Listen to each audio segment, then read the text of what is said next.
तो hello friends, welcome back to my channel. और friend, आज की वीडियो सीरीज के अंदर हम डिस्कस करने वाले हैं बेसिक इलेक्ट्रिकल इंजीनियरिंग के अंदर अगले टॉपिक को, जिसका नाम है balanced and unbalanced three phase load and supply.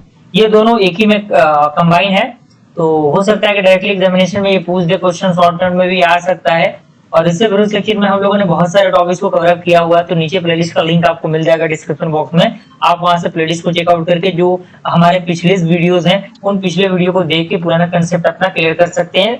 और जो भी चीजें प्रोवाइड की जा रही है उनका आप प्रॉपर नोट्स बनाते चलिए, क्योंकि नोट्स ही बहुत ज्यादा जरूरी है आपके एग्जामिनेशन के लिए। ओके, तो आइए स्टार्ट करते हैं। बैलेंस्ड थ्री फेज सप्लाई क्या होता है?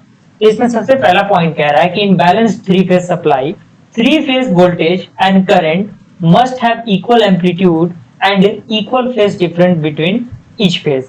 यानी थ्री फेज जो आपका बैलेंस्ड सप्लाई होता है, उसमें जो तीन फेज होते हैं वोल्टेज के और करंट के, उनके पास क्या होता है?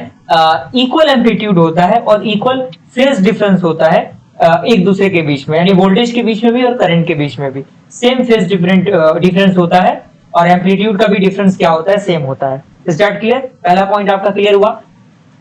अब इसी में कह रहा है अनबैलेंस्ड थ्री फेज सप्लाई। ये आपका बैलेंस थ्री फेज सप्लाई था, ये आपका अनबैलेंस सप्लाई था। तो इसमें क्या होता है? बिल्कुल इसका अपोजिट कंडीशन रहता है। तो इसमें कह रहा है कि whereas in unbalanced three phase supply current and voltage have either equal or unequal phase difference. यानी अनबैलेंस थ्री फेज सप्लाई के अंदर क्या होता है? करंट और वोल्टेज जो होता है उनके बीच क्या होगा? या तो इक्वल डिफरेंस होगा या क्या होगा? अनइक्वल फेज डिफरेंस होगा। यानी दोनों कंडीशन यहाँ पे एप्लीकेबल होती हैं। अगला आपका है balanced and unbalanced three phase load. Supply तो हमने देख लिया, अब लोड क्या?